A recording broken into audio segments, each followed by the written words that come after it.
esta sexta clase, la introducción a la epístola de Tito. Pues les agradezco a todos los que se pudieron conectar, a todos los alumnos de segundo año del Instituto Teológico Internacional de Cuernavaca. Y pues bueno, en esta noche vamos a ver Tito, ¿ok? Y vamos a ver a qué se enfrentaba este hombre también joven, que Pablo también lo llegó a llamar o llegó a mencionar que era hijo de él, ¿no? En la fe. Y pues vamos a orar rápidamente para poder dar introducción a esta epístola de Tito. Acompáñame a orar ahí en donde te encuentres. Señor, te damos gracias en esta noche, Padre, por tu bendita palabra y gracias por las enseñanzas que tú nos das a través de ella, Señor. Padre, en esta noche, Padre, te pedimos que tú hables a nuestros corazones, Señor, que tú seas quien nos revele tu palabra, que tú seas, Señor, quien tome el control de esta clase, Señor, y que tú bendigas a cada estudiante, a cada hombre, mujer, hermano, Señor, que vea esta clase, Señor, y que sea de edificación para sus vidas, Señor. Bendícelos, guárdalos y ayúdales, Señor, en sus estudios, Padre, ayúdales en su aprendizaje y sigue haciendo tu obra y tu voluntad sobre nuestras vidas. Te lo pedimos en el nombre que es sobre todo nombre, en el nombre de nuestro Señor y Salvador Jesucristo. Amén. Ok, pues bueno, hermanos, pues vamos a dar inicio. Es la epístola a Tito. Así es correctamente, así se debería pronunciar correctamente la epístola a Tito. El tema de la epístola es el pastor y la sana enseñanza. El tema principal sobre el cual vamos a ver esta epístola es el pastor y la sana enseñanza. Uno de los versículos claves de Tito y que va a venir en su examen también es Tito capítulo 2 versículo 1. Pero tú habla lo que está de acuerdo con la sana doctrina. Pablo hacía énfasis no solamente a Tito, sino a Timoteo acerca de la sana doctrina, hermanos. Nosotros tenemos que hablar sana doctrina, una sana enseñanza, una enseñanza fundamentada, basada en la palabra de Dios, 100% bíblica y 100% cristocéntrica. No podemos meter otras cosas que no hablen tanto de la palabra de Dios o que sean sacadas de la palabra de Dios. Tienen que ser fundamentadas en la palabra y tienen que ser cristocéntricas. Así como Pablo hablaba del evangelio y decía que Cristo murió conforme a las escrituras. Y eso lo puedes encontrar en 1 Corintios capítulo 15, versículo 3 y 4. ¿Ok? Y que resucitó al tercer día, y vuelve a mencionar el apóstol Pablo conforme a las escrituras. Entonces, hermano, todo lo que enseñemos, todo lo que prediquemos, mujeres y hombres de Dios, debe de ser en base a la Biblia. No puedes hablar deliberadamente con palabras o con pensamientos o con cosas que vengan nada más de tu corazón y que no tengan un fundamento bíblico. ¿Ok? Entonces nosotros, la máxima autoridad que tenemos en esta tierra, además de que está el Espíritu Santo con nosotros, es la palabra, es su palabra. Dejó establecido órdenes, dejó establecido y delegó cosas, y que el orden cómo debe de ser, que estamos ahorita estudiando Timoteo y Tito, cómo debe ser ese orden en su iglesia. Ok, rápidamente la introducción, hermanos. Nombrada de acuerdo a su destinatario, Tito. Vuelvo a recordarles, las cartas que fueron nombradas o fueron para las iglesias llevan el nombre de las iglesias: Romanos, Gálatas, Efesios, Filipenses, Colosenses, Tesalonicenses, y por ahí me salté Corintio. Ok, fueron enviadas a iglesias, pero cartas personales fueron enviadas a Timoteo, a Tito y a Filemón. Por eso llevan el nombre de su destinatario. En este caso, esta carta lleva el nombre a Tito. El título en el original griego se lee literalmente a Tito. Eso es la correcta pronunciación en el griego. Nombrado 13 veces en el Nuevo Testamento.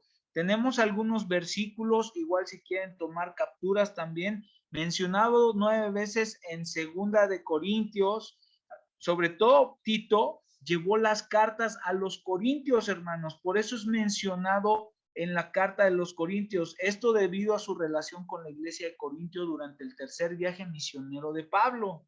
¿Ok? Entonces, por eso se menciona varias veces Tito.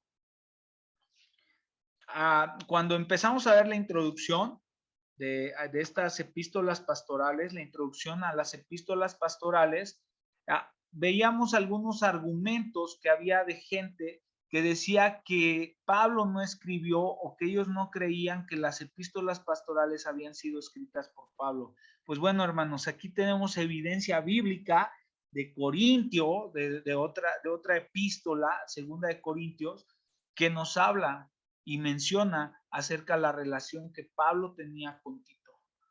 Y obvio, hermanos, que son escritura, que es algo inspirado por Dios, esta epístola a Tito. La última mención de Tito por parte de Pablo es en segunda de Timoteo 4:10. Reporta que él había ido para ministerio en Dalmacia, la antigua Yugoslavia. Entonces, ahí es la última vez que se hace mención de este personaje y de este hombre que Dios usó para la isla de Creta. ¿Ok? ¿Quién era Tito, hermanos? Tito, del griego Titos, honorable. Eso significa el nombre de Titos, honorable. Transliteración en el latín Titus, y significa el valiente defensor. ¿Ok? Las dos formas del nombre eran comunes en la época apostólica, tanto Titos como Titus. ¿Ok? Entonces, en el griego es honorable. En el latín se le da ese significado, el valiente defensor. Por si alguien algún día tiene un hijo y quiere ponerle Titus, pues adelante, ¿va? No hay ningún problema. Un compañero griego gentil del apóstol Pablo, Gálatas capítulo 2, versículo 3. Si tienen su Biblia, por favor, abrámosla rápido en Gálatas capítulo 2.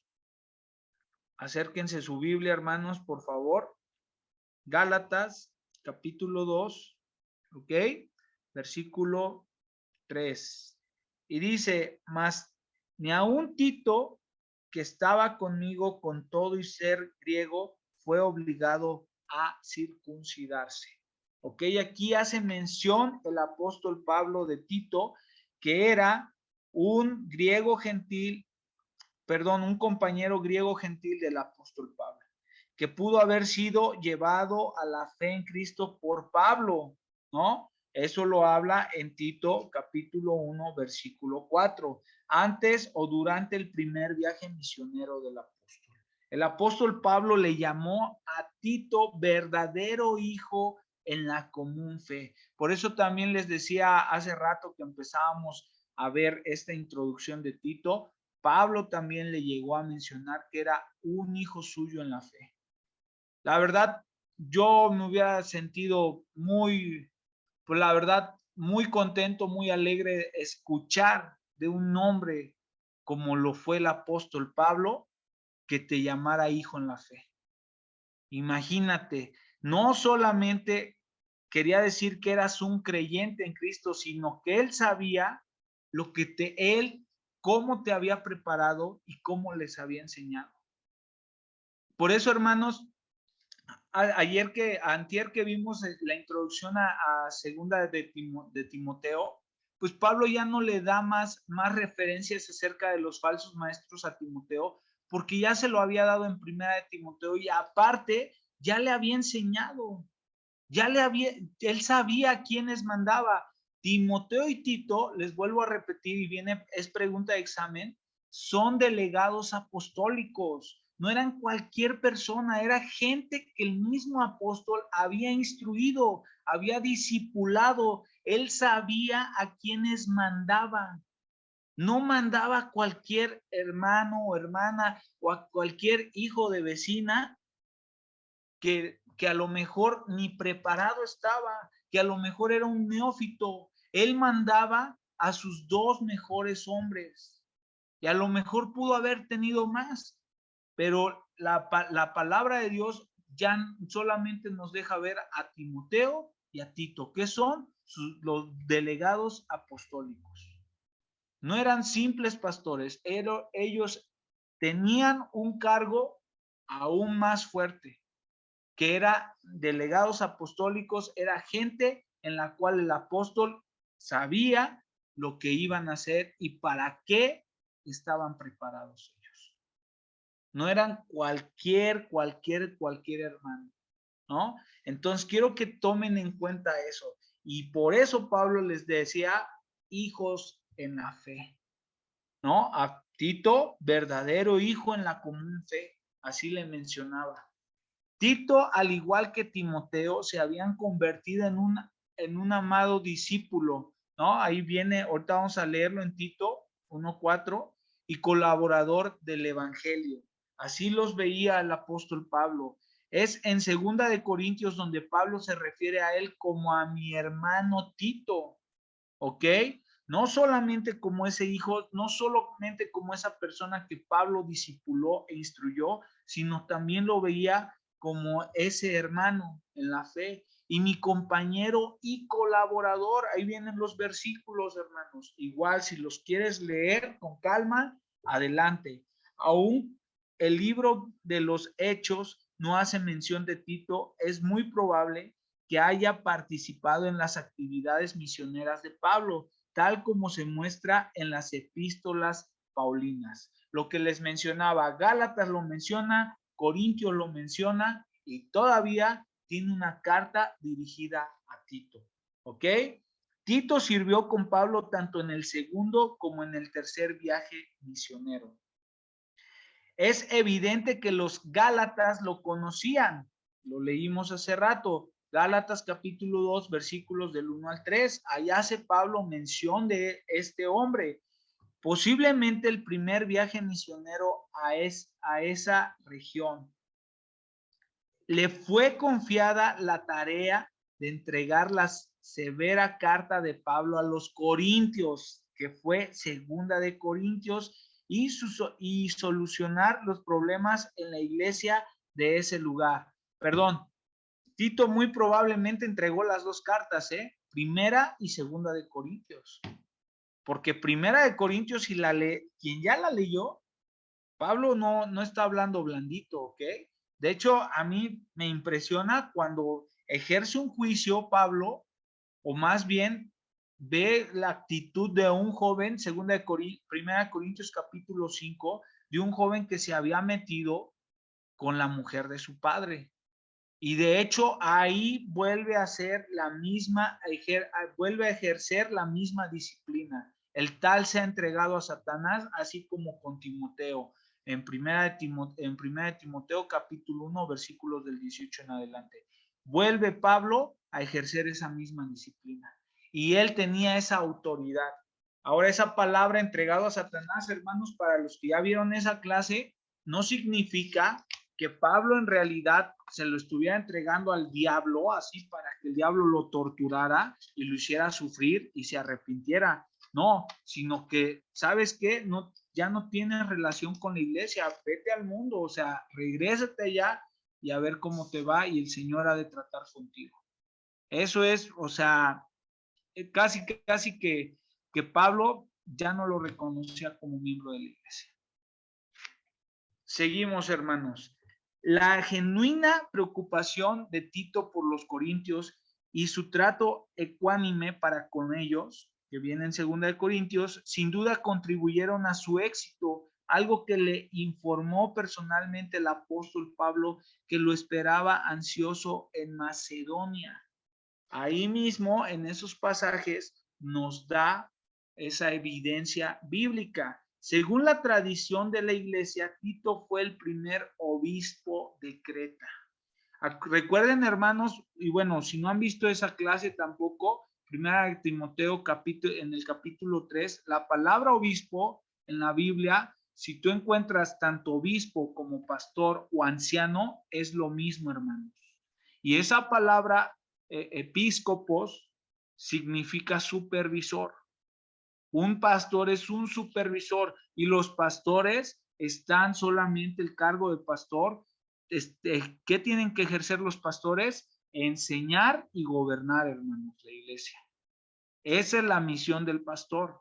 Y la de los diáconos son servidores. La palabra diáconos, que ahí viene en 1 Timoteo capítulo 3, son servidores. Están para servir en la iglesia. Y lo podemos ver en Hechos, en Hechos, ahí me parece que es en el capítulo 7 o a mitad del capítulo 6, cuando Pablo convoca a los primeros, cuando Pedro convoca a los primeros diáconos, ¿no? Entre ellos Esteban, que fue el primer mártir de la iglesia. Entonces podemos ver cómo tenían que ser las características de esos diáconos, de esos servidores, ¿ok? Seguimos. Contexto histórico.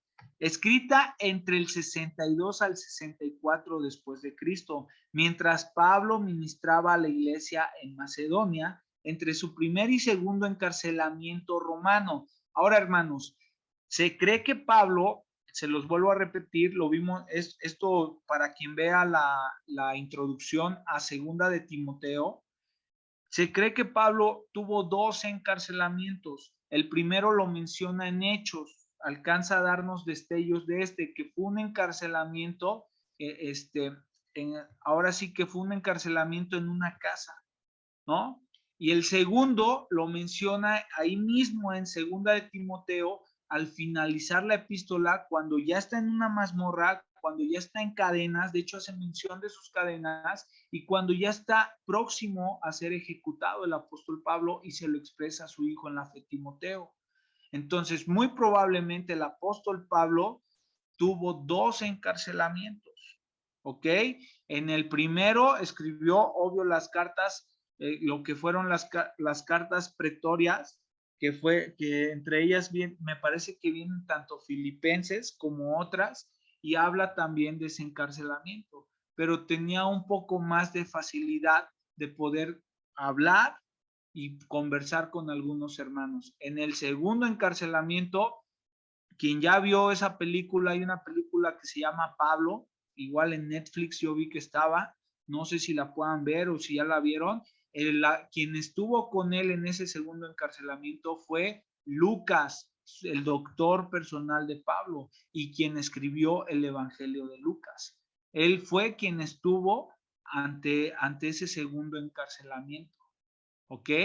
Y en ese segundo encarcelamiento, muchos dejaron de visitar a Pablo o ya no fueron a verlo porque ya era una persecución por parte de Nerón ante toda la iglesia de Cristo, ante todos los cristianos.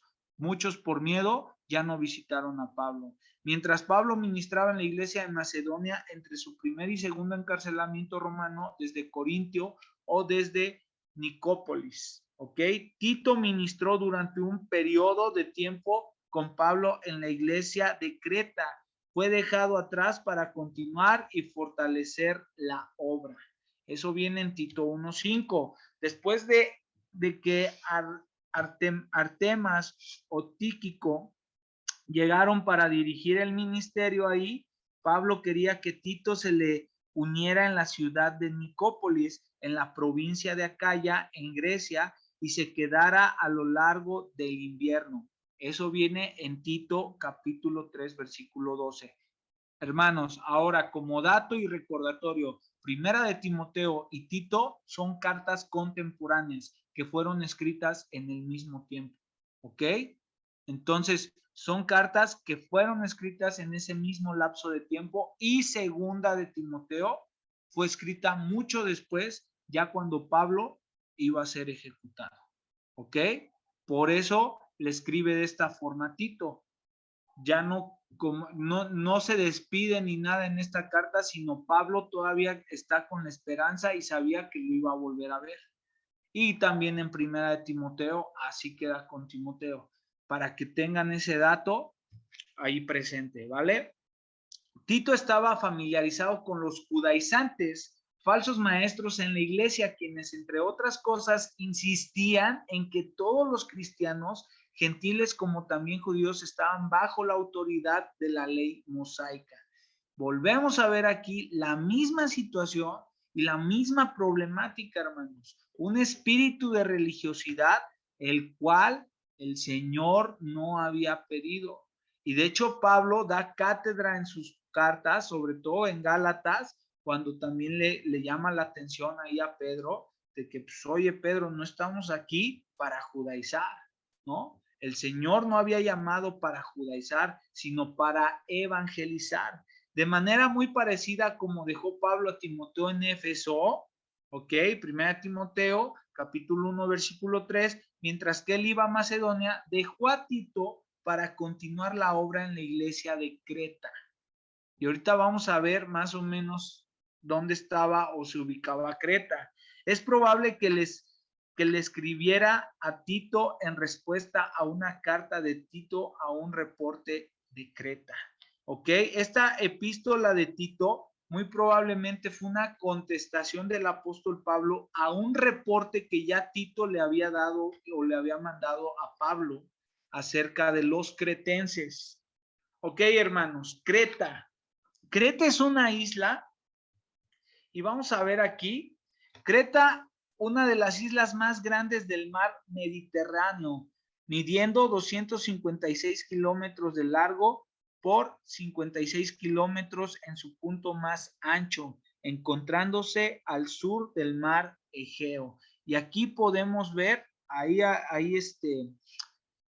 ahora sí, bueno, pues aquí está el puntero, no sé si alcancen a ver el puntero, y aquí está Creta, aquí justo en el centro del mapa. ¿Sí lo alcanzan a ver? Sí, sí. Ok, esa es la isla de Creta, ahí fue mandado Tito. Y arriba de Creta, aquí podemos ver la región de Éfeso. Ahí estaba Timoteo, hermanos. ¿Ok? Entonces podemos ver geográficamente que ahí estaban tanto Tito como Timoteo. Y la región de Macedonia, en la cual nos habla que Pablo fue a predicar, aquí está en la parte de arriba.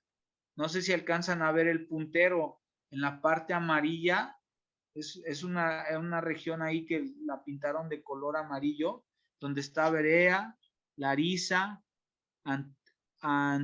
Antípolis, ¿no? Ahí todo eso, ahí está Macedonia, ¿ok? Entonces, para que más o menos nos ubiquemos dónde se encontraba cada quien. Propósito de la carta, hermanos: dar alimento y consejo personal a un joven pastor. Esto es pregunta de examen. ¿Cuál es el propósito de la carta o de la epístola a Tito? Dar aliento y consejo personal a un joven pastor, debido a que se enfrentaría a la oposición continua por parte de hombres impíos dentro de la iglesia. Tito tenía que comunicar ese aliento y consejo a los líderes que tenían que establecer en las iglesias cretenses. La carta no proporciona corrección teológica. A ver, ¿qué les decía hace rato? Tito y Timoteo ya estaban instruidos. O sea, Pablo no les iba a volver a dar una cátedra teológica de lo que tenían que ser. No, porque Pablo sabía quiénes mandaba, mandó a personas preparadas.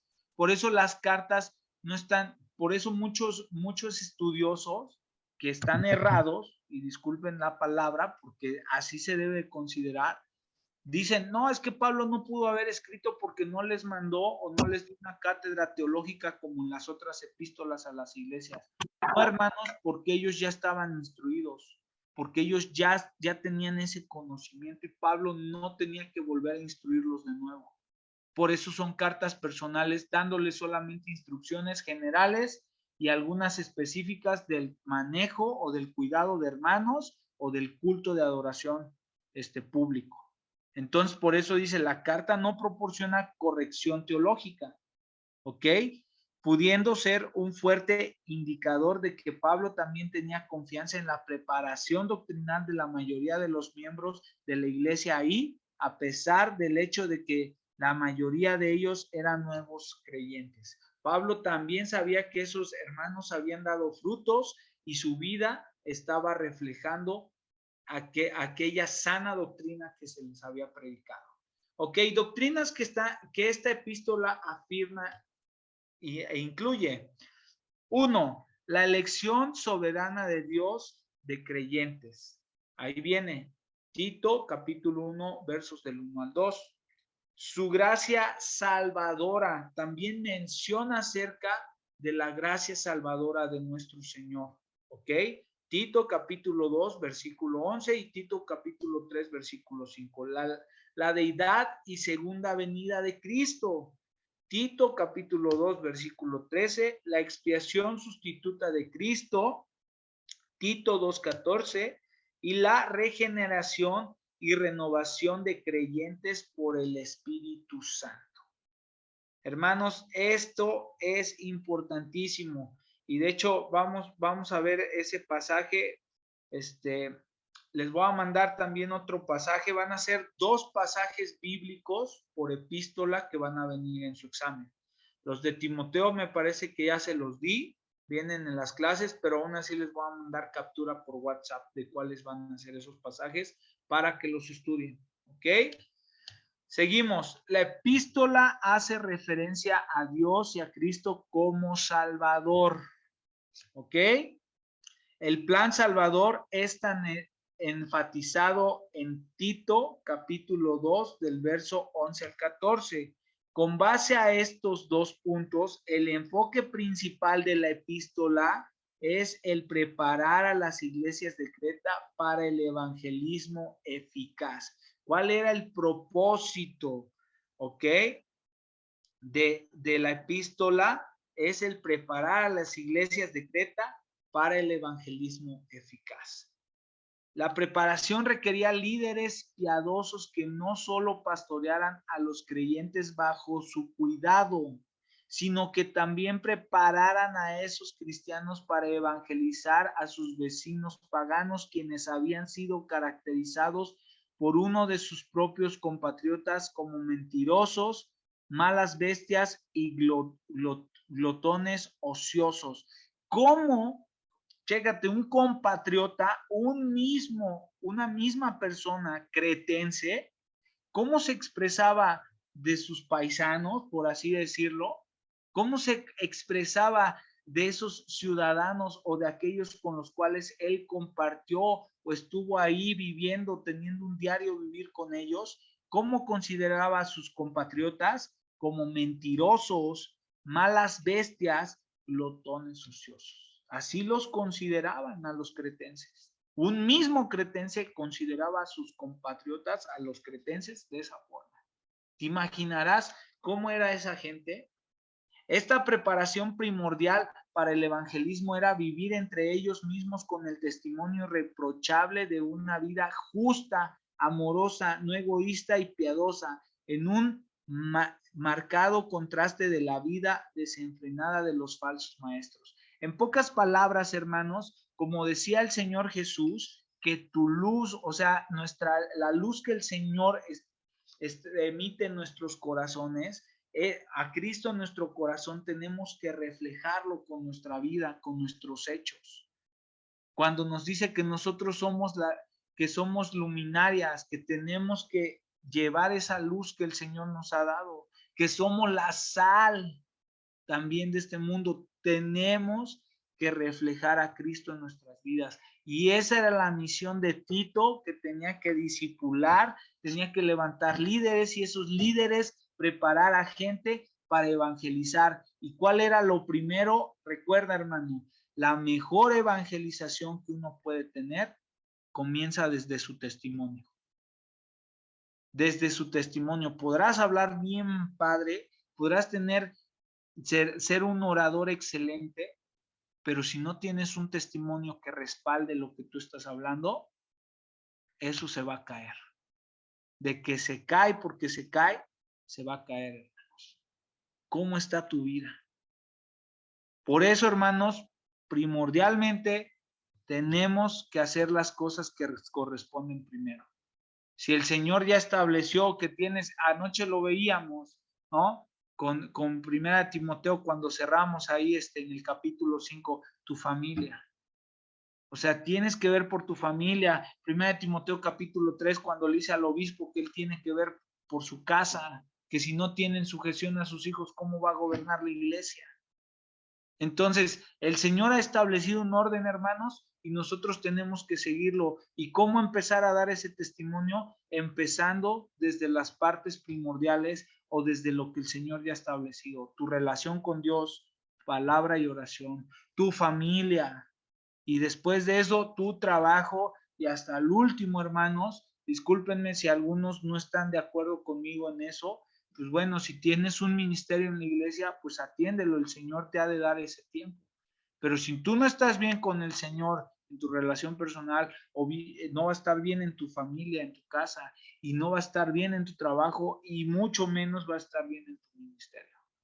Entonces, hermanos, seamos como esos creyentes a los cuales Tito tenía que enseñarles eso, tener una vida, un testimonio irreprochable de una vida justa, amorosa, no egoísta y piadosa, en un marcado contraste a la vida desenfrenada de los falsos maestros.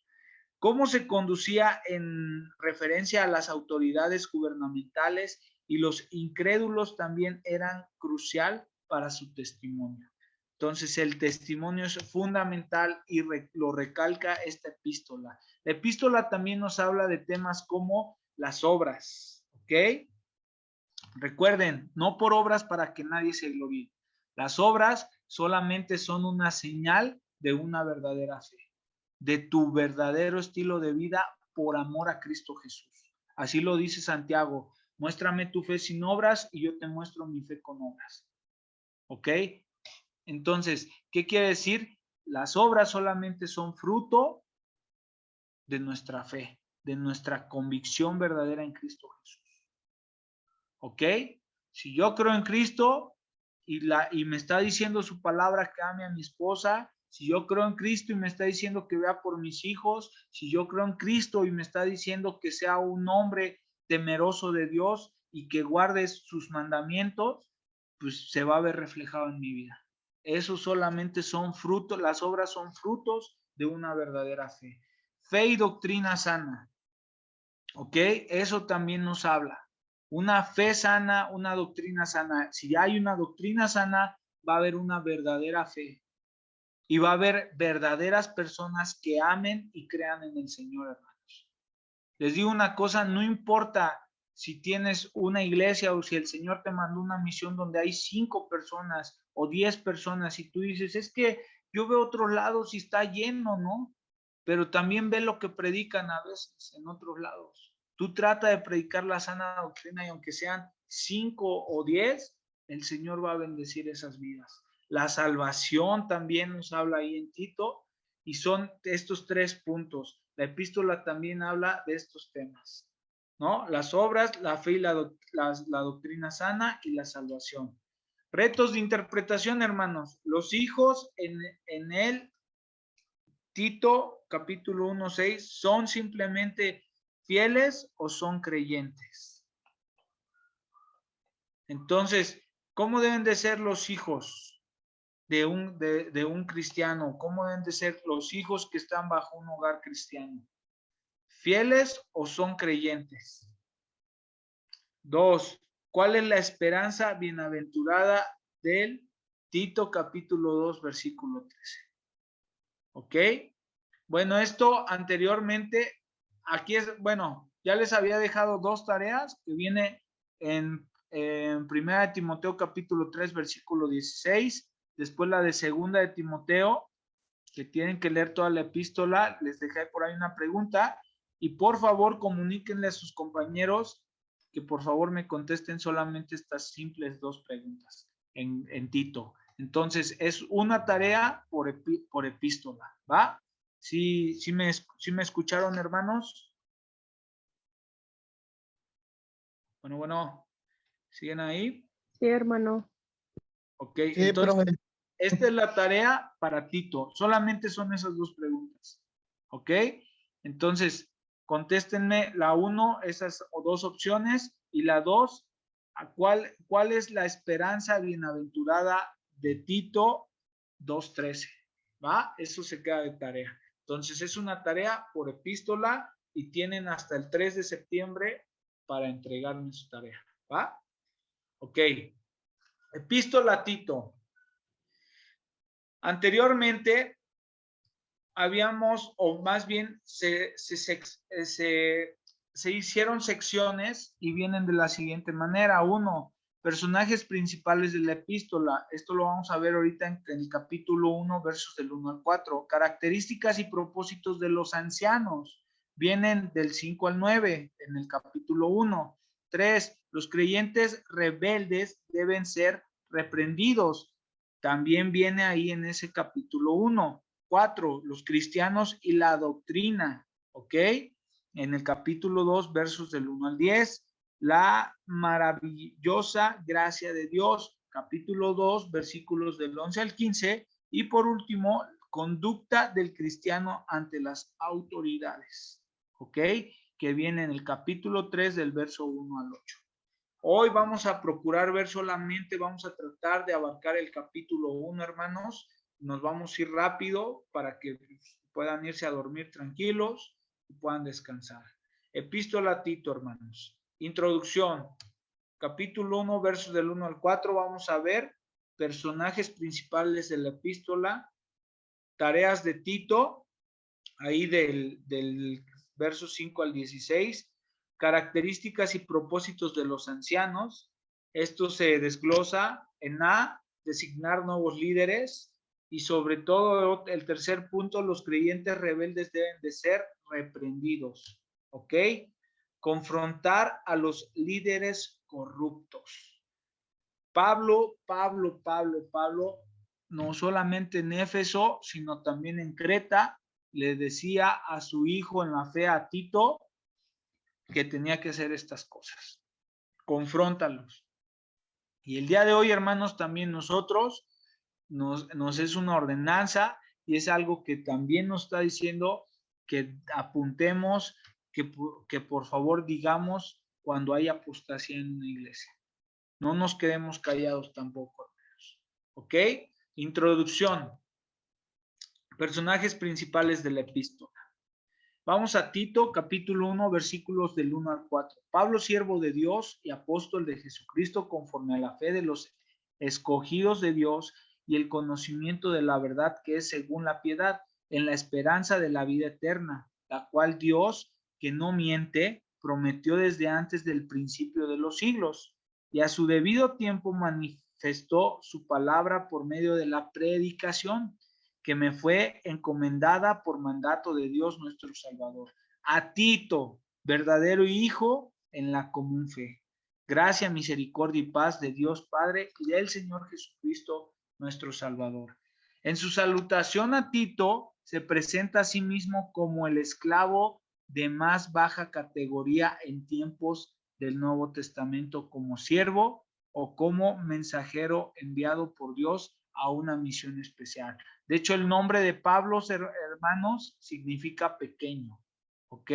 Pablo se consideraba el más pequeño de los apóstoles. Hace referencia a los escogidos de Dios. Estos pasajes nos dicen acerca de los escogidos de Dios. ¿Quiénes son? Aquellos que por la gracia de Dios han sido escogidos para la salvación antes de la fundación del mundo. ¿Ok? Después también nos habla a la verdad. ¿Cuál es la verdad? La verdad del Evangelio, el mensaje salvador de la muerte y de la resurrección de Jesucristo. Y también nos dice o menciona la esperanza, prometida y garantizada por Dios a todos los creyentes. Nosotros, hermanos, debemos de tener esa esperanza. Nosotros, como le decía a los corintios el apóstol Pablo en 1 Corintios capítulo 15, debemos de tener esa confianza y esperar en el Señor, porque Él nos ha prometido y vamos a resucitar juntamente con Jesús y vamos a tener esa vida, porque hay vida después de la muerte, hermanos. Porque para un cristiano no termina ahí, sino solamente es una escala. La muerte para un cristiano debe ser el escalón para la eternidad en Cristo Jesús, hermanos. No debe de ser algo triste, no debe ser algo gravoso. Obvio, en nuestra humanidad nos vamos a entristecer de ya no ver a los hermanos, de ya no ver a esas personas. Yo ahorita que mi esposa y yo tuvimos a nuestro hijo, pues digo, Señor, lo más importante es que mi niño, que el hijo que tú nos diste, te conozca a ti, para que el día de mañana, si yo llego a partir o mi esposa llega a partir o partimos cuando ya estemos viejitos y todavía no llega el Señor y nuestro hijo se queda solo, que él verdaderamente conozca al Señor para que podamos estar allá arriba todos juntos. Esa es la esperanza que tenemos, hermanos. Yo no sé cuántos se han dado cuenta en los sepelios, llamados sepelios o los velorios, cuando una persona no es cristiana, hay una tristeza que, híjoles, ¿para qué te cuento, no? Pero cuando hay un cristiano, murió un cristiano, sí hay tristeza, sí lloran, pero está esa esperanza, hermanos. Esa esperanza que nos ha de levantar después de esos momentos de luto. Esa esperanza que nos ha de devolver la alegría al saber que vamos a volver a ver a nuestro amigo, a nuestro hermano, a la persona que en verdad estimábamos y queríamos. Debemos de tener esa esperanza, ¿no? ¿Por qué la esperanza? Pues nos suministra resistencia y paciencia. Dios, que no miente, también hace mención de esa palabra. ¿A qué se refiere esto? El mismo es verdad y la fuente de toda verdad. O sea, Dios no es un mentiroso. El que es mentiroso es Satanás, porque él es el padre de mentira, pero Dios es la misma verdad. Antes del principio de los siglos, aquel plan de salvación de Dios para la humanidad pecadora fue determinado y decretado antes de que el hombre siquiera fuera creado. La promesa fue hecha a Dios el Hijo. ¿Ok? Ahí hay unos pasajes en los cuales tú puedes estudiar estos temas o esto que estamos viendo y desglosando a través de estos pasajes. Seguimos, hermanos. Esta salutación destaca la naturaleza del servicio de Pablo como un apóstol de Jesucristo. Él proclamó la salvación, el propósito de Dios para salvar a sus escogidos mediante el evangelio. 2, la santificación, hermanos, el propósito de Dios para edificar a los que son salvos mediante la palabra de Dios. Y 3, la glorificación. Son doctrinas que también podemos ver en la carta de Romanos. 1, Dios nos salva. 2, Dios nos santifica. Y 3, hemos de ser glorificados, ¿no? En Cristo Jesús. El propósito de Dios para llevar a los creyentes a su gloria eterna. Tito, del 3 al 4. Y a su debido tiempo manifestó su palabra por medio de la predicación que fue encomendada por mandato del Dios nuestro Salvador, a Tito, verdadero hijo en la común fe, gracia, misericordia, paz de Dios Padre y del Señor Jesucristo nuestro Salvador. 5. Por esta causa te dejé en Creta. ¿Cuál es la razón de esta epístola? Ojo, subráyalo si quieres. Ahí ponle un círculo al versículo 5. ¿Cuál es la razón por la cual Tito se tuvo que haber quedado en Creta? Para que corrigieses, ¿no? Para que corrigieses lo deficiente y establecieses ancianos en cada ciudad, así como yo te mandé. Esa era la misión de Tito, corregir lo deficiente y establecer ancianos, pero verdaderos varones que dieran testimonio con sus vidas. Su palabra, hace mención estos pasajes de su palabra, la única fuente que determina el contenido de toda predicación y enseñanza fiel. Entonces nosotros nos tenemos que basar en la palabra de Dios, hermanos. Verdadero hijo, un hijo espiritual por ser creyente genuino de Cristo como Timoteo. La común fe. Esto puede referirse a la fe salvadora o al contenido de la fe cristiana, ¿ok? La fe que ha sido una vez dada a los santos. Nuestro Salvador. Cristo es nuestro Salvador, llamado Salvador cada vez que se menciona después del versículo. Eso es un dato curioso. Después del verso 1:1, siempre es mencionado a Cristo como nuestro Salvador. ¿Ok? Tareas de Tito. ¿Cuáles eran esas tareas de Tito? Designar nuevos líderes, características y propósitos de los ancianos. Ok, verso 6, el que fuera irreprensible, marido de una sola mujer, y tenga hijos creyentes que no estén acusados de disolución ni de rebeldía, porque es necesario que el obispo sea irreprensible como administrador de Dios, no soberbio, no iracundo, no dado al vino, no pendenciero, no codicioso de ganancias deshonestas, sino hospedador, amante de lo bueno, sobrio, justo, santo, dueño de sí mismo, retenedor de las palabras, fiel, tal como ha sido enseñada, para que también pueda exhortar con sana enseñanza y convencer a los que contradicen. Es algo muy similar a lo que Pablo le menciona a Timoteo. Se lo menciona también a Tito. Características de un obispo. Ahora en Tito, perdón, ahí se me fue el 1 Timoteo 3. Ok, es en Tito ahora. Personal, el carácter moral.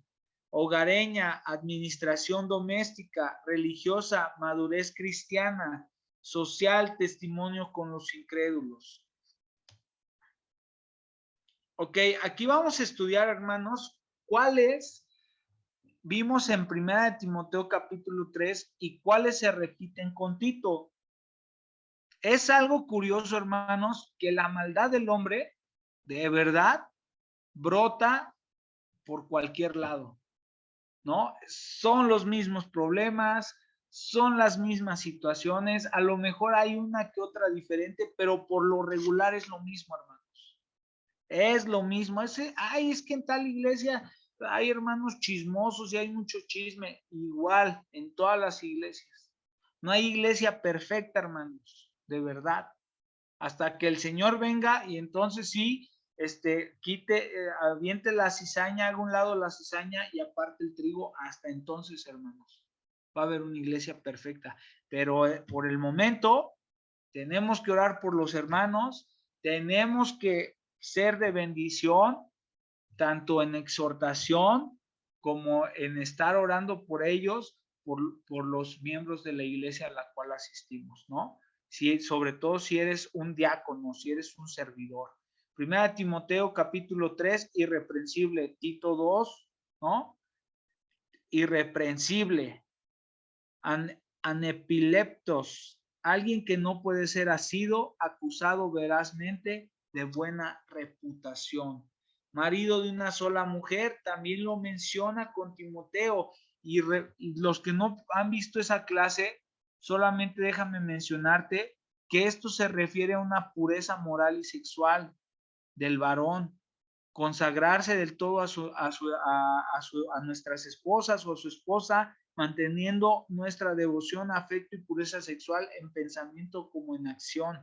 Ahora, esto no se refiere el marido de una sola mujer, no se refiere a aquellos pastores que, pues bueno, se divorciaron o se volvieron a casar, o a los que enviudaron, o a los que son solteros, hermanos. Esto es sobre todo a la pureza moral y sexual del varón. Porque puede haber pastores que son maridos de una sola mujer y no tener una pureza moral ni sexual debida y correcta. Entonces, cuidado. Pablo, sobre todos los pecados que más menciona Pablo en sus epístolas, son los carnales, hermanos. No sé cuántos también se han dado cuenta de eso. Cuando empieza a hacer el listado de todos los pecados, o el listado de las obras de la carne ahí en Gálatas, en Corintios también, que les llama la atención, o aún en Romanos, por lo regular, empieza con las cuestiones sexuales el apóstol Pablo. El Espíritu Santo no se equivoca y sabe que nuestra naturaleza caída nos va a hacer cojear. Y aquí Pablo empieza con los obispos de la misma manera. Tienes que tener una pureza moral y sexual como hijo de Dios, y más porque eres un ministro de Jesucristo. Sobrio, también lo menciona en las dos partes, con una mente clara, hermanos.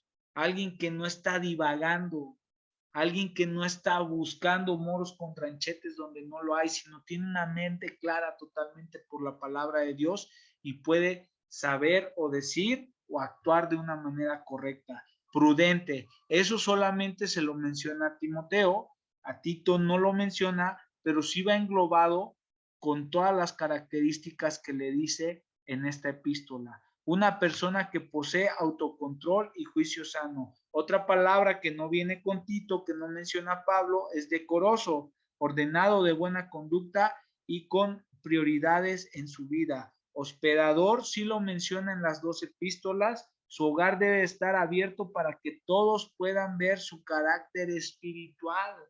Apto para enseñar, apto para enseñar. En el deber principal, es el deber principal del pastor y debe de tener una preparación. ¿Ok? Ahora, hermanos, déjenme les digo, aquí hay igual muchos que van a opinar diferentes, porque no solamente yo conozco que hay institutos que estudiaste y ya saliste y ya eres pastor. No, hermanos. Para pastor, esa preparación para un verdadero pastor no se va a dar en un instituto. Dios es quien prepara a sus hombres. Y para pastor debe de haber un llamado, hermanos. Debe de haber un llamado y debe de haber una aprobación por la iglesia de Cristo. De verdad. De verdad, la iglesia debe de aprobar esos líderes. Porque también, híjoles, ¿cuántos hermanos no conozco de que, fíjense, déjenme decirles rápido un testimonio. Una vez me tocó ir a una junta de pastores, y no es por echarlos de cabeza, y me impresionaba y decían, ¿tú por qué eres pastor? ¿No? No, pues porque la iglesia tenía una deuda bien grandota y la pagué, y me dijeron los hermanos, pues usted sea nuestro pastor, usted conoce y sabe.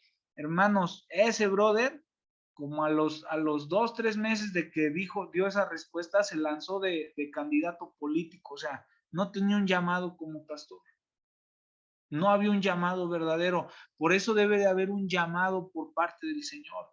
También otro hermano, no, pues como yo era el que sabía más, la gente me dijo, pues es que usted es el que sabe más, usted sea nuestro pastor.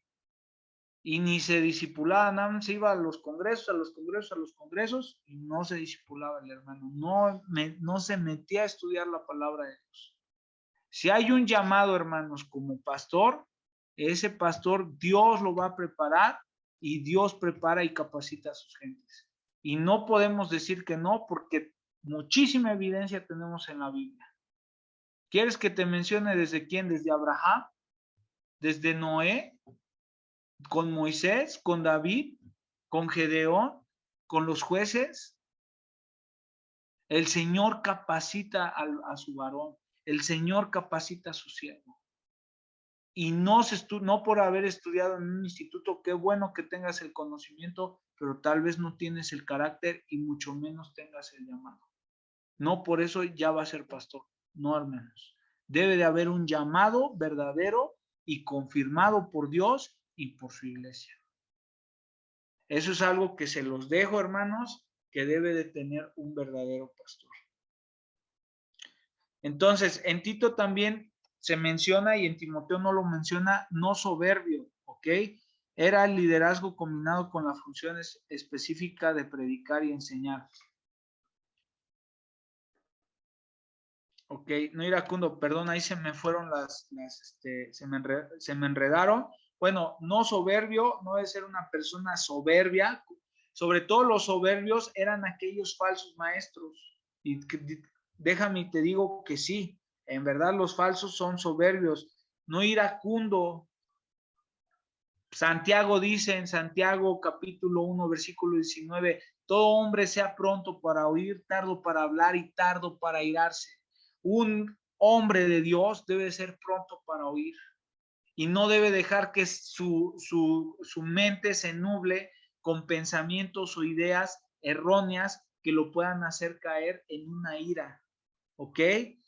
No dado al vino, no debe tener una reputación de bebedor, hermanos. No debe ser alguien que tenga un juicio nublado, sino un juicio claro de verdad, ¿ok? No pendenciero, no debe ser una persona peleonera que se acarree pleitos. Una vez también me tocó escuchar a un hombre que se decía pastor, que decía, no, si a mí me provocan, yo me quito mi vestidura de pastor y saco lo de hombre y les meto unas trompadas. ¿Qué es eso, hermanos? Un hombre de Dios no puede hablar de esa forma. De verdad, no. Y hay muchísima gente que se dice pastor, pero pastor ni de su casa son, ¿ok? No codicioso de ganancias deshonestas, ¿ok? Los falsos maestros están motivados por el dinero, eso es una de sus motivaciones principales. Ante la situación económicamente difíciles debemos esperar en el Señor y conducirnos con piedad. ¿Qué es la piedad? Pregunta de examen, hermanos. Es mantener la actitud y la conducta correcta ante Dios en todas las cosas. El hombre de Dios debe ser motivado por las riquezas del conocimiento de Cristo. Eso es lo que debe motivar al hombre de Dios. No las riquezas terrenales, no los bienes materiales, sino el conocer más a Cristo, el parecerse más a Cristo. Acompáñame a leer rápidamente ahí Romanos capítulo 11, 33. Ese pasaje debe de ser algo que motive o inspire al verdadero hombre de Dios. Romanos 11:33 dice,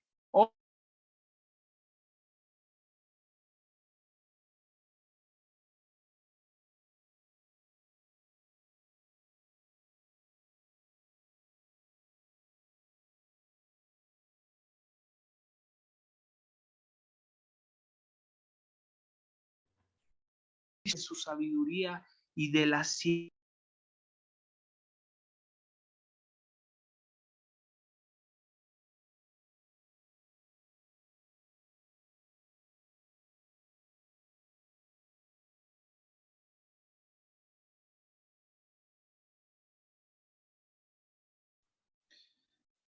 Bueno, ¿me oyen? Se le fue Hola, la voz, hermanos, se fue Marlene, la... Antonio, Sí, mi hermano, Memo, ¿me escuchan? ya lo escuchamos. ¿Puede repetir su lectura? Sí, ya lo escucho. Yo también.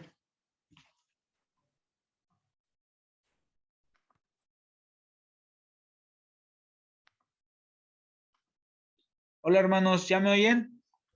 Perdón, no sé qué pasó aquí con el Zoom y Sí, ya.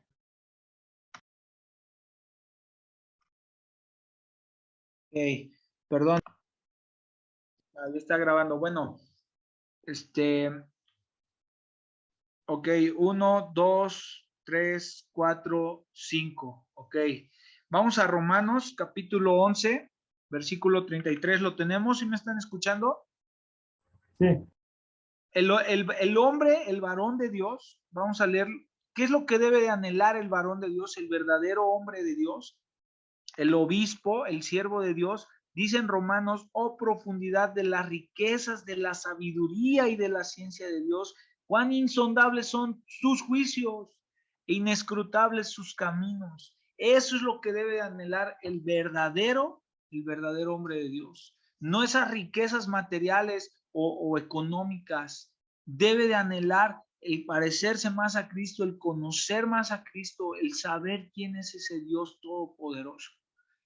En eso se basa el verdadero hombre de Dios, en anhelar las riquezas de la sabiduría. Impresionante lo que Pablo expresa en esos pasajes. Así podemos identificar a los falsos hermanos, ¿no? Entonces, seguimos aquí con Tito. Dice, tengan hijos creyentes que no estén acusados de disolución ni de rebeldía. ¿Qué significa esto? Creyentes, fieles. Esta palabra se utiliza en el Nuevo Testamento para aludir a cristianos y nunca incrédulos.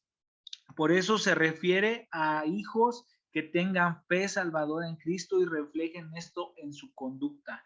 Entonces, hermanos, el pastor la tiene difícil. Un obispo, un siervo de Dios la tiene más alta, más, ahora sí que no solamente ellos, sino también nosotros tenemos que, los que tienen hijos, tratar de que nuestros hijos, sobre todo con todo lo que podamos, puedan llegar al conocimiento de la verdad en Cristo Jesús.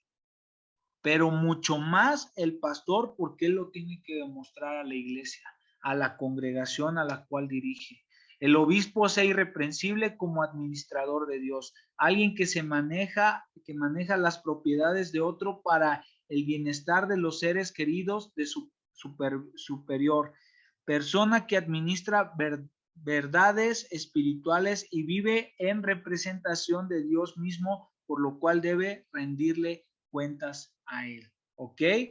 Un pastor, sobre todo esa palabra episcopos en el griego significa supervisor y debe de ser alguien que sepa administrar bien las cosas que le han sido encomendadas por parte de su Señor. Amante de lo bueno, hacer lo bueno debe de ser solo no debe de ser solo una obligación, sino un gusto y una actitud natural.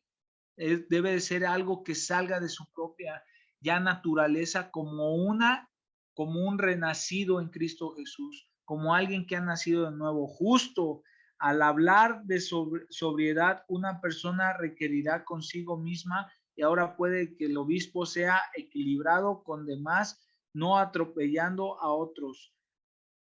Santo, puro, sin mancha, apartado de la maldad que es común en los que no conocen a Dios, dueño de sí mismo, capaz de controlar sus emociones y su voluntad, sus deseos y apetitos, que tenga dominio propio y sepa detenerse cuando llega al límite de lo peligroso o indebido.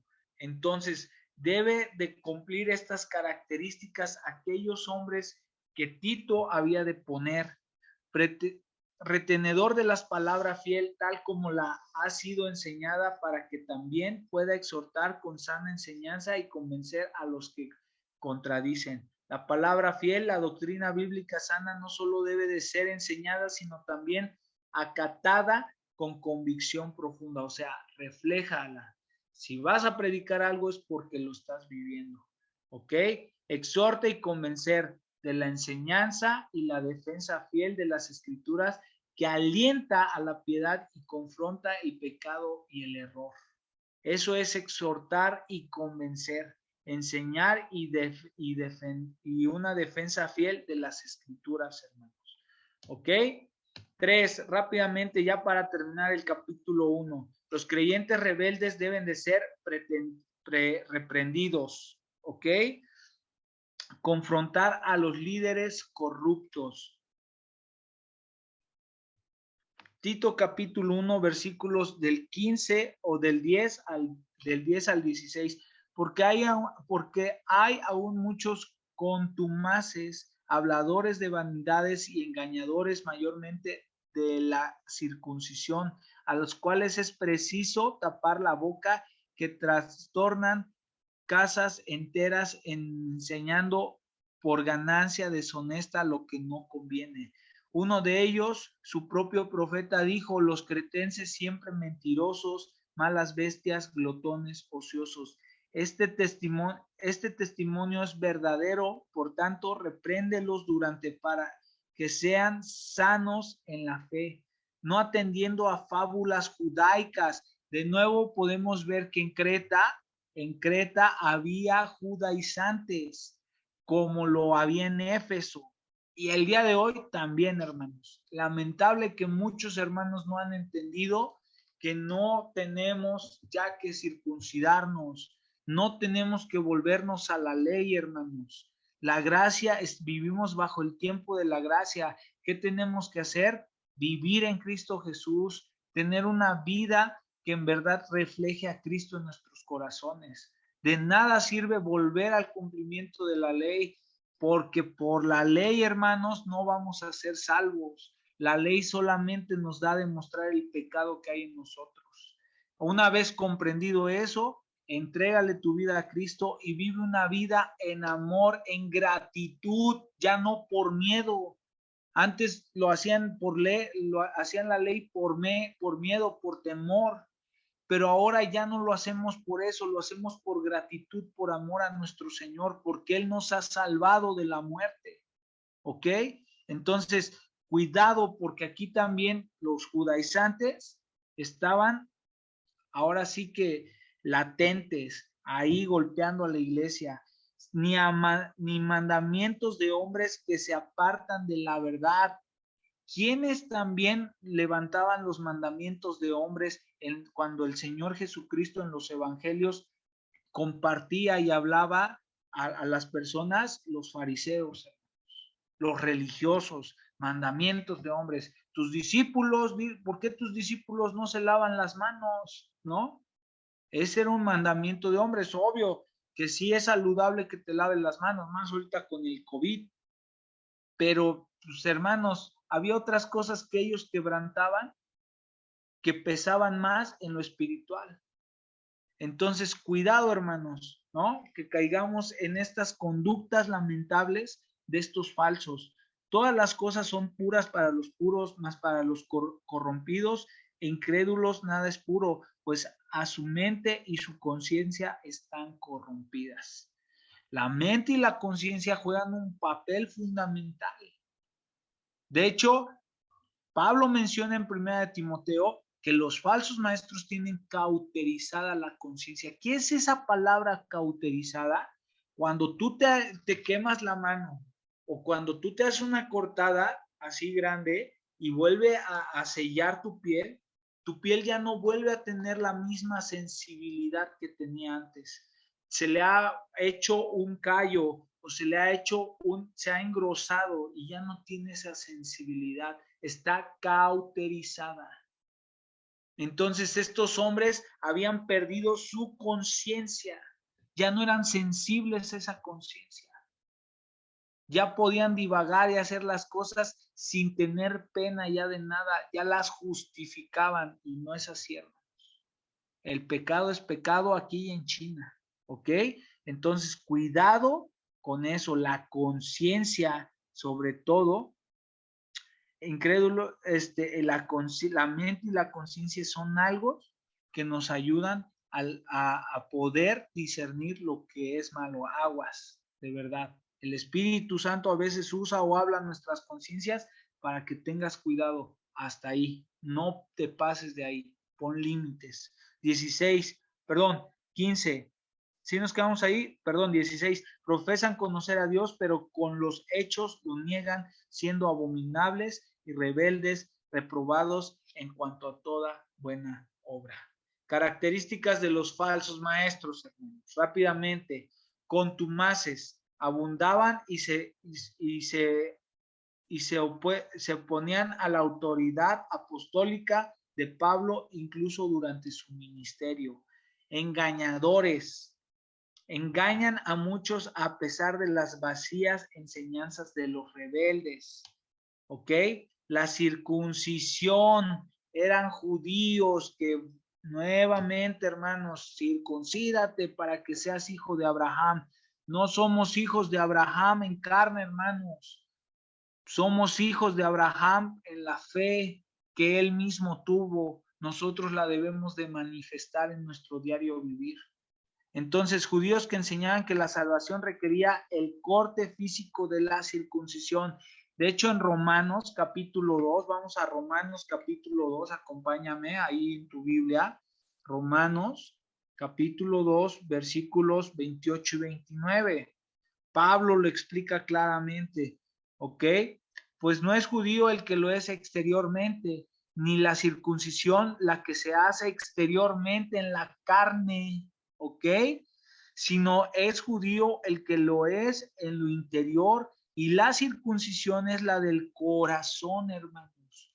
Dios ya no ve lo externo. Dios siempre ha visto lo interno desde el Antiguo Testamento. ¿Cómo le dijo cuando a Saúl, que llegó Samuel, le dijo, ¿acaso los sacrificios, no, son más grandes que la obediencia? La forma en que tú pensaste en retener estos animales que te dijo Dios que los mataras y acabaras con todo lo de Amalek, ¿a poco es más grande los sacrificios que la obediencia? Dios lo que ama y Dios lo que ve es nuestra actitud de corazón, hermanos. Aún, te digo así, en la adoración también. Ahí tenemos Mateo capítulo 4, la cátedra que el Señor le da a la mujer samaritana. ¿Cómo está tu actitud de corazón delante del Señor? Ganancias deshonestas, motivados siempre por el dinero. Es una característica de un falso.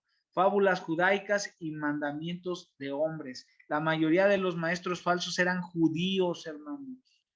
Enseñaban la misma clase de cumplimiento externo de las leyes y tradiciones ajenas a las escrituras, algo que en contra de lo cual siempre se pronunciaron Isaías y Jesús, ¿no? Ahí tenemos versículos que puedes estudiar, Isaías 29:13, Mateo 15, del 1 al 9, y Marcos del capítulo 7, versículos del 5 al 13. Ok, corrompidos, eran el reflejo de su propia corrupción interna, su mente y su conciencia. Si la mente es corrupta, no puede informar bien a la conciencia y esta tampoco puede advertir a la persona sobre su mala conducta. Esta frase, ahí guárdensela también, ¿eh? Si la mente es corrupta, por eso hace rato hablábamos y Pablo le mencionaba a Tito la mente y la conciencia. Si tu mente es corrupta, si tu forma de pensar y de ver las cosas son corruptas, no puede informar bien a esa conciencia, hermanos. Está cauterizada. Y esta tampoco puede advertir a la persona sobre su mala conducta. Por eso estos hombres actúan de esa forma.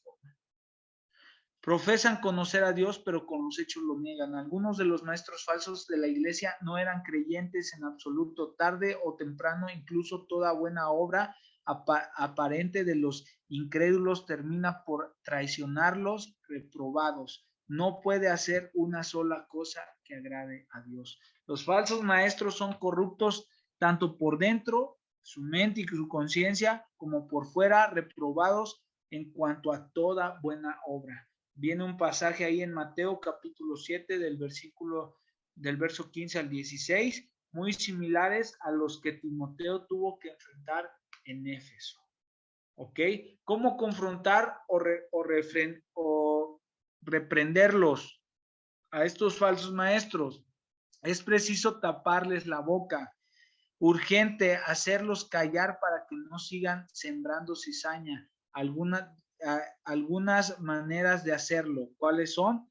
Llenarles la boca del mensaje correcto a través de la evangelización. 2. Ofrecerles razonamientos correctos para que descubran su error. 3. Mostrarles los frutos de una vida santa para que no blasfemen la doctrina. Orar por ellos, hermanos. Son 3 puntos o 3 recomendaciones en las cuales nosotros podemos confrontar a estos falsos maestros. Reprenderlos duramente para que sean sanos en la fe. La dura reprensión era para que sean sanos en la fe. No hay personas a quienes Cristo no pueda cambiar, hermanos. ¿Ok? Si a Pablo, que era un asesino de cristianos, lo convirtió en uno de los más grandes apóstoles, y quien escribió más del Nuevo Testamento, que no pueda cambiar el Señor a una persona que esté en el error, se puede todavía. El llamado de atención, exhortación, suspensión y excomunión son parte de la disciplina. Lo que les decía hace rato, a veces cuando ya no entienden, pues entrégalos a Satanás, déjalos allá, que se vuelvan al mundo y que el Señor trate con ellos. Todo tiende a hacer reflexionar al pecador para que vuelva del error. Las medicinas tienen sabor amargo y la aplicación puede ser dolorosa, pero siempre resultan para el bien de la salud. Entonces, si algún día te toca corregir a una de estas personas, acuérdate de esta frase. Las medicinas, sobre todo, va a ser algo amargo y va a ser una aplicación dolorosa, pero siempre su resultado, hermanos, va a ser en un bien, en algo saludable. ¿Ok? Su profeta Epímenes, el famoso poeta griego del siglo VI y oriundo de Creta, había caracterizado sus propios coterráneos como las piltrafas de la cultura griega. En otro pasaje, Pablo también citó dichos de fuentes paganas. Esta cita va dirigida al carácter de los falsos maestros. ¿Ok? 4, los cristianos y la doctrina. Aquí le vamos a detener, vamos a ver esto. Ya había quedado con sus compañeros el próximo martes. Solamente déjenme confirmarles, hermanos, y para si es el martes a las 8 o pudiera ser el lunes o el lunes o martes, pero es uno de esos 2 días.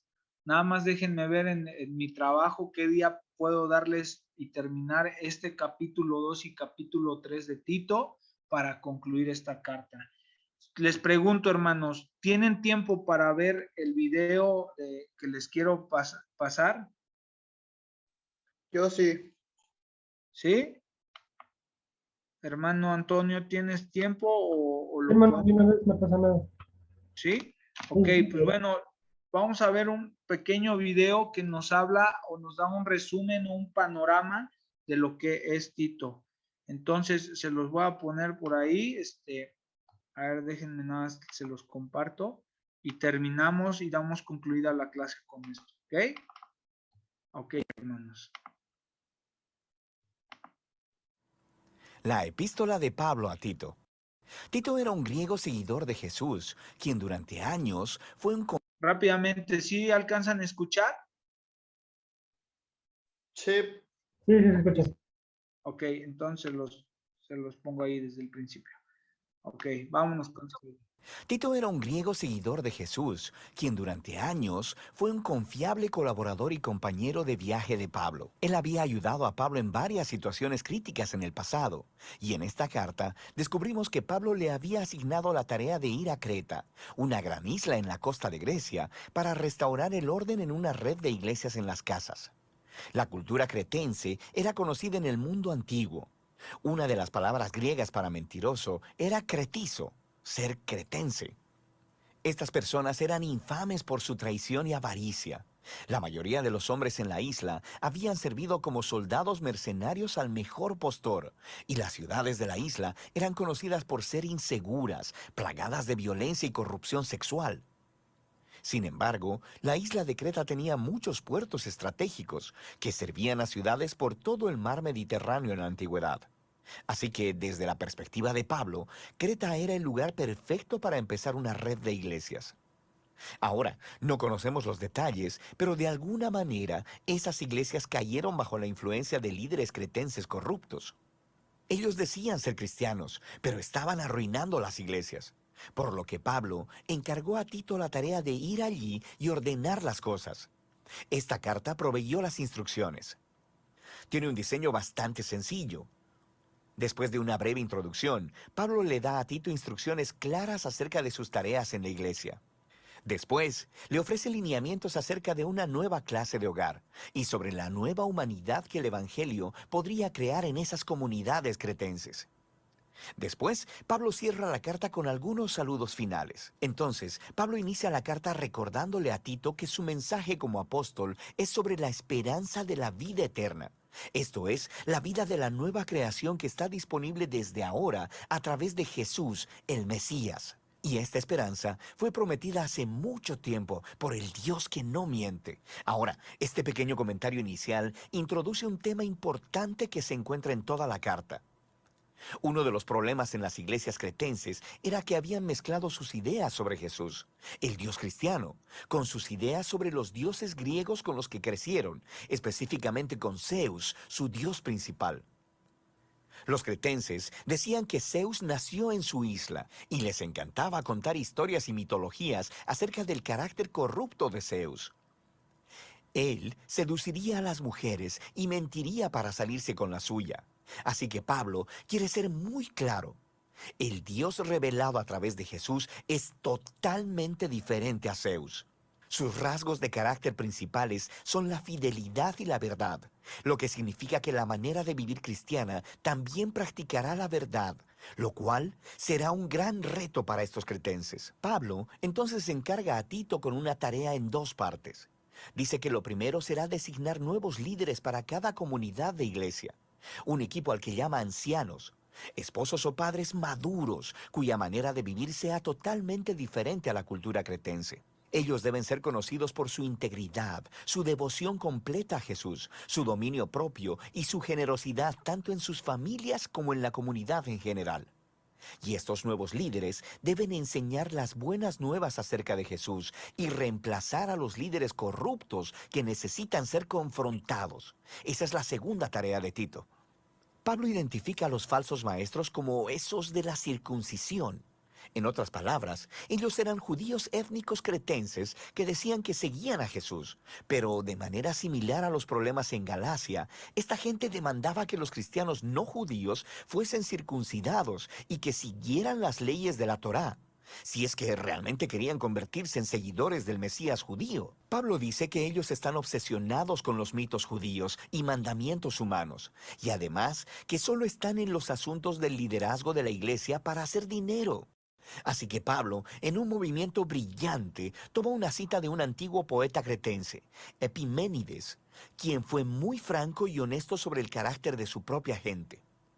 Él dijo: los cretenses son siempre mentirosos, malas bestias, glotones ociosos. Ellos borran las líneas entre lo verdadero y lo falso, entre el bien y el mal, y lo único que les importa es el dinero. Así que, aunque estos líderes dicen conocer a Dios, su manera cretense de vivir lo niega. Se debe tratar con ellos, y esto lleva a Pablo a la siguiente sección. Debido a estos líderes corruptos, muchos cristianos de estas iglesias ahora tienen hogares y vidas personales que son un desastre total. Y en 3 ocasiones diferentes, Pablo resalta el resultado de esta situación, que el mensaje de Jesús es desacreditado. Sus vecinos no cristianos ahora tienen buenas razones para hacer acusaciones malvadas. Y todo esto hace que la enseñanza de Dios, nuestro Salvador, no sea atractiva ni persuasiva para nadie. Así que Pablo describe el hogar cretense ideal, que es devoto de Jesús. Debían ser hombres y mujeres ancianos, llenos de integridad y dominio propio, para que puedan ser modelos de carácter para los jóvenes. Y las mujeres jóvenes no deberían estar teniendo sexo casual y evitando el matrimonio, como estaba de moda en la Creta de ese tiempo, sino más bien deberían buscar compañeros fieles para poder criar familias estables y saludables. Y los hombres jóvenes deben hacer lo mismo. Deben ser conocidos como ciudadanos sanos y productivos. Los esclavos cristianos en Creta estaban en una posición única, porque sabemos que por causa del Evangelio eran tratados como iguales en las comunidades eclesiásticas de Pablo. Sin embargo, existía el peligro de que ellos usaran esa igualdad como un permiso para faltarle el respeto a sus amos, y luego asociarse con las rebeliones de esclavos, lo que también desacreditaría el mensaje cristiano. Aquí podemos ver a Pablo negociando una línea muy delgada.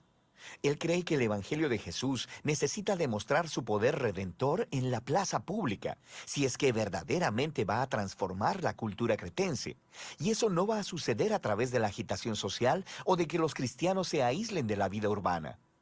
El mensaje cristiano será convincente para los cretenses cuando los cristianos participen completamente en la vida pública, cuando sus vidas y hogares se vean similares a los demás a primera vista y que después de mirarlos atentamente, sus vecinos descubran que los cristianos, por su devoción a un Dios totalmente diferente, viven bajo un sistema de valores totalmente diferente.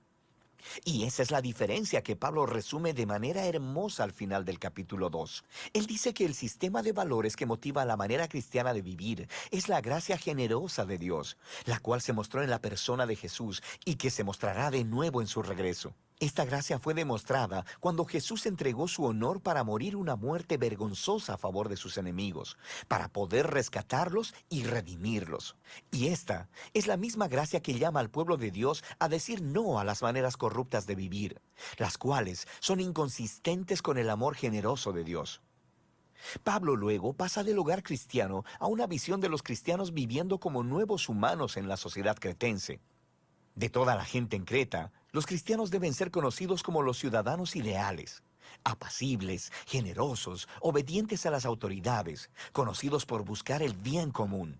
Pero esto es muy diferente a la manera en que los cretenses crecieron. ¿Cómo se supone que los cristianos mantengan este estilo de vida contracultural?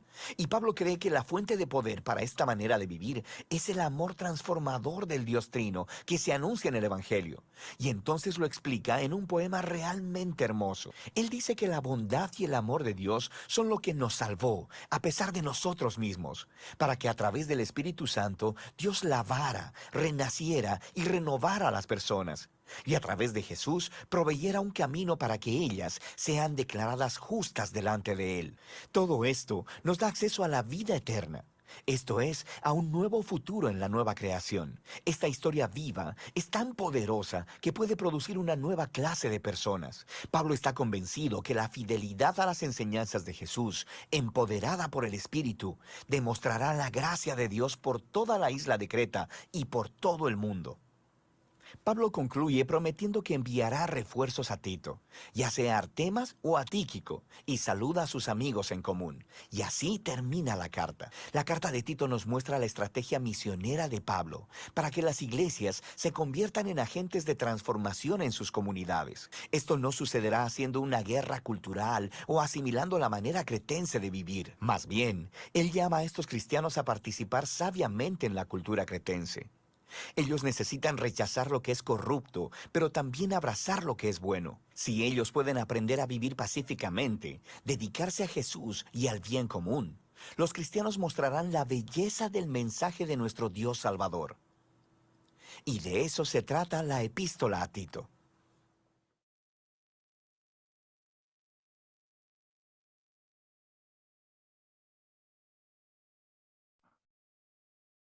Bueno, hermanos, pues damos concluida esta clase. A ver, permítanme, tengo aquí los videos. Ok. ¿Me oyen? ¿Me oyen ahí? Sí, profe. Hermano Antonio, Memo, muchas gracias. El Señor me los bendiga. Vamos a detener la grabación. Denme nada más. Para detenerla. Ok. ¿Alguna duda, alguna observación, algún comentario?